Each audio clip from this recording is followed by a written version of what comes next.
nights with those kids, because I, of course, have kids in our Frog and Joe program, too, and just, a little teary.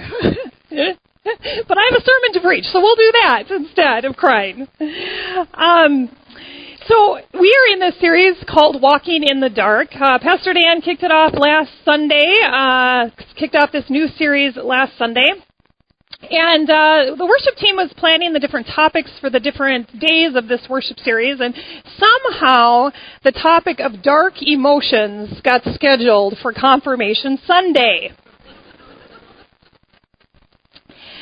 Well, I didn't notice it till earlier this week. Like, had I noticed it a couple, 2 weeks ago or 3 weeks ago, we might have been able to do something about this, but I didn't notice it until the beginning of this week. So I was like, oh no, this is going to be a problem. So I reached out to Amy Fuller, who of course is our minister to families with students, and I said, oh my gosh, Amy, what am I going to do? And she said, oh, it'll be totally fine. This is just an opportunity to talk to the kids about connecting to different dimensions of their faith.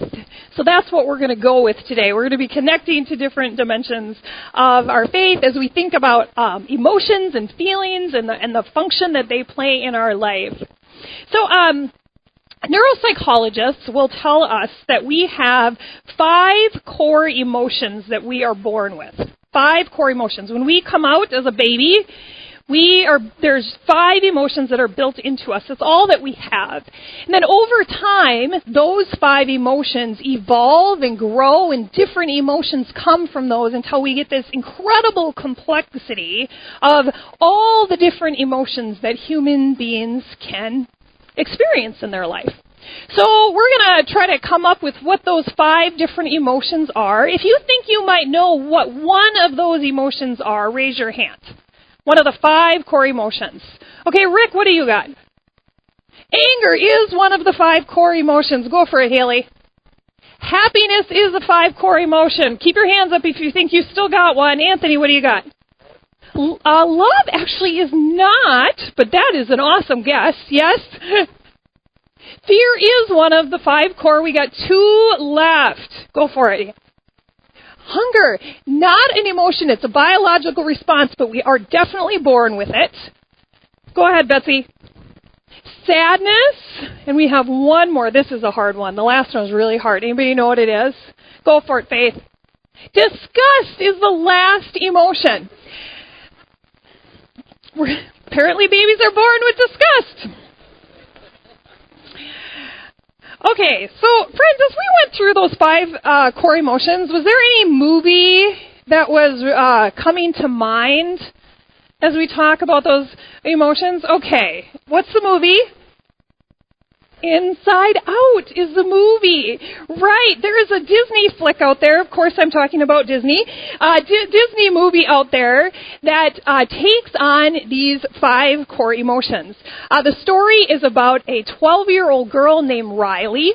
And she moves to a new city and is experiencing a lot of new things. And Disney had neuropsychologists consult on this movie and tell them how they should tell this story. Most of the movie takes place in Riley's head. These 5 core emotions have personalities and operate the control center for Riley as they get her to experience different things. So here's the trailer of the movie just to give you an idea of what this movie is about if you haven't seen it. So, Riley, how was the first day of school? Fine, I guess. Did you guys pick up on that? Sure did. Something's wrong. Signal the husband. She's looking at us. What did she say? Oh, sorry, sir. No one was listening. Is it garbage night? We left the toilet seat up. What is it, woman? What? I'm Joy. This is sadness. That's anger. What? This is disgust. And that's fear. We're Riley's emotions. These are Riley's memories. They're mostly happy, you'll notice, not to brag. I wanted to maybe hold one. What happened? Sadness? She did something to the memory. Is everything okay? I don't know. Take it back, Joy. Trying. Joy, no, Let wait. go. The core memory. No. Can I say that curse word now? What do we do now? Nothing's working. working? Why isn't it working? We have a major problem. Oh, I wish Joy was here. We can fix this. We just have to get back to headquarters. That's long-term memory. You could get lost in there. Think positive. Okay. I'm positive you will get lost in there. What was that? Was it a bear? There are no bears in San Francisco. I saw a really hairy guy. He looked like a bear. This place is huge. Imagination Land? No way. Dream Productions? Rainbow Unicorn? Right there. I loved you in Fairy Dream Adventure Part 7. Okay, bye. I love you. You can't focus on what's going wrong. There's always a way to turn things around.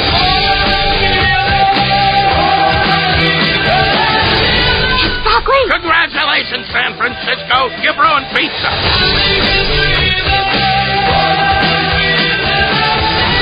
Who's the birthday girl? Brain freeze!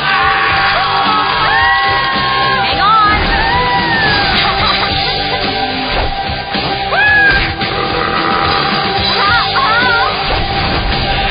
Riley, here we come.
Jesus is going to be feeling some dark emotions in the story that we're going to read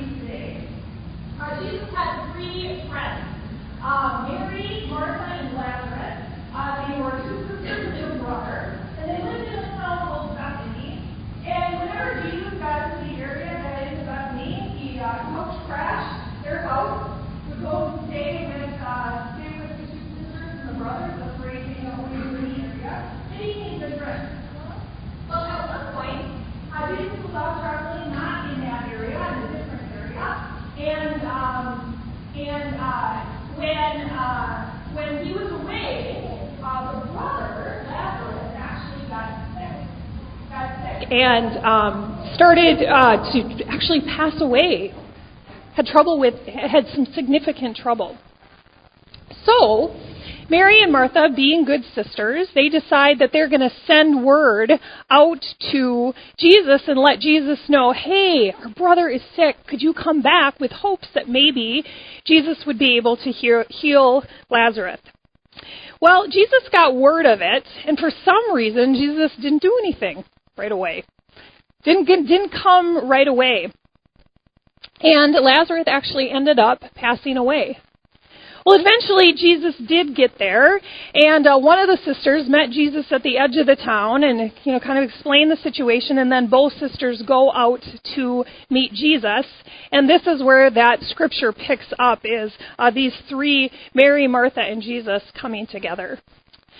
So Martha went back and called her sister Mary aside. "The teacher is here," she said, "and he is asking for you." When Mary heard this, she got up quickly and went to him. Now Jesus had not entered the village, but was still at the place where Martha had met him. When the Jews had been with Mary in the house, comforting her, they noticed how quickly she got up and went out, so they followed her, supposing she was going to the tomb to mourn there. When Mary reached the place where Jesus was and saw him, she fell at his feet and said, "Lord, had you been here, my brother would not have died." When Jesus saw her weeping, and the Jews who had come along with her also weeping, he was deeply moved in spirit and troubled. "Where have you laid him?" Jesus asked. "Come and see, Lord," they replied. And Jesus wept. There's Jesus feeling all the feels. Can you imagine? Guilt. Why didn't I go right away? Anger, sadness, grief, all of it is right here. These things that we call dark emotions are present right here. We have a God who knows what it is like to be us, to feel what we feel. Now, most of us know these emotions to some extent in our life or another extent in our life, these dark emotions, these hard emotions. And we can forget that our God knows. And when we forget that our God knows, and we forget that all of the people who love and care for us are also there, it gets really lonely. And we can feel like we're out there on our own, like a person just floating around without a sail or a motor on a sea, all by ourselves. But there is a power of Christian community in this, that we can actually come together and be with each other, not in just our dark times, but also in our good times. I think one thing that we teach our kids at the Grove here is that we are a church of joy. I hope you feel that. We are a church of joy. We teach our kids that if we have faith, that brings us joy. When we remind ourselves that we are precious children of God, that we matter, that we are beloved children, that feels good inside to have that. And we have to remember that faith is not just about feeling all the good stuff, not just feeling all the joy. There's challenge in it. There's sadness in it. It's about the whole human experience. Jesus actually reminds us of that in another part of John. "I came that they may have life and have it abundantly." All of life, not just the joyous parts of life, but all of the life, all the feels, all of those 5 emotions, and all the complexity that comes from those 5 emotions. Because we live in this world where we are socialized that dark is bad and light is good, we're socialized into thinking that, we can forget the goodness that actually can come from the dark. It doesn't even occur to us to think about the goodness that comes from the dark. There are foods out there that are rich in antioxidants. And you know what? A lot of those foods that are rich in antioxidants are dark foods. Blueberries, blackberries, dark greens like kale. These have healing and restorative properties for us. When we eat them, our body has capacity to heal itself. Farmers out there, what kind of soil do you want to put your crops into? Dark soil. The blacker, the better.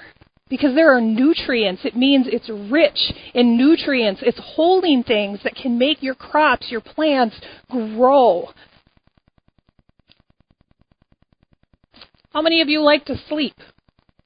I like to sleep. How many of you have a really hard time sleeping if there's light around? Quite a few of you. And scientists will tell us this, that the sleep that we have in the night when it is completely dark is actually more restorative than sleep if we have light in the room. So that comfy bed in the dark, sinking into that darkness, is the very thing that can bring us back to life, that can restore us again. How about this one? How many of you like campfires? That feeling of sitting around the campfire and the crackle of the fire and the light and the smoke going up and the embers going up into the darkness from the fire. And then when the fire is done and you decide it's time to go back, put the fire out or it's almost out, and you turn away and you walk into the darkness. Anybody know that feeling? There is just an intensity with that.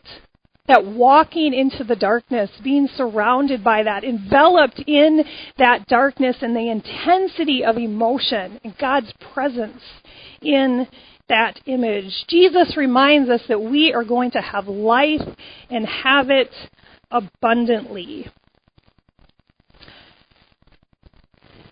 Our hope here is that we can be a church that can be a place that students, like 10th graders that are getting confirmed, and children and adults at all different life stages might be able to come, but not just come with their joy. Come with their full selves.